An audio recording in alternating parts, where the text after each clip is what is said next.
I'm now joined by Larry Hatheway, Chief Economist and Global Head of Asset Allocation at UBS Investment Bank. Larry, thanks very much indeed for speaking to us. So I want to start by asking you about that upcoming summit in Brussels. European leaders, we've still got stiff opposition from Germany to expanding that emergency bailout fund for indebted European countries. What are your expectations? Will we see leaders reach enough of a consensus to stop contagion in the markets? I'm afraid probably not. Right now that opposition is clear.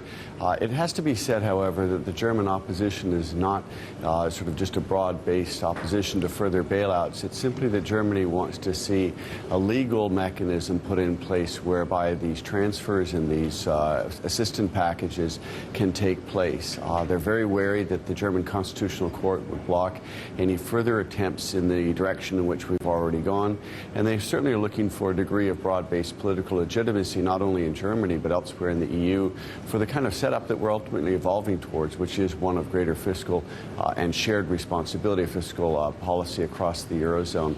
So I think it's a subtle difference between just Germany saying no. Germany is really looking for the proper framework in which to be able to say yes.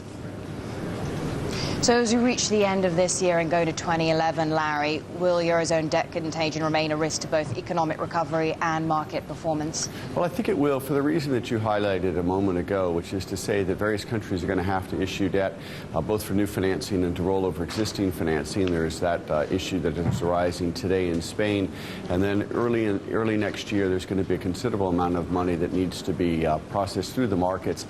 And it's going to be very interesting to see whether, in fact, that refinancing can take place on terms which are ultimately compatible with the sort of fiscal sustainability of these countries or not. And I think at present it's a very open question. The market is very skeptical about the underlying sort of financial conditions of both Portugal and Spain and perhaps a few other countries as well. So I think the test is really coming quite early next year. So with those factors in mind, we look ahead to next year. Where do you stand on risk assets, particularly equities? Well, the odd thing, I suppose, is that the markets are sort of getting used to some of the issues around fiscal sustainability and the challenges there in Western Europe, and are otherwise really being greeted by a lot of good news, particularly out of the United States in terms of the evolution of growth there. Growth is becoming more self-sustaining, with income in the private sector supporting private sector, both consumption and investment. And that's very good news indeed, which is why markets have responded so favorably over recent months going into the end of this year. There's little reason to believe that that's going to change. I think the underlying data flow is going to continue to improve, and that's going to underpin risk asset performance. So we're certainly inclined to have overweight positions in global equities, in REITs, in high yield debt instruments, as well as in selected commodities as we look out into 2011.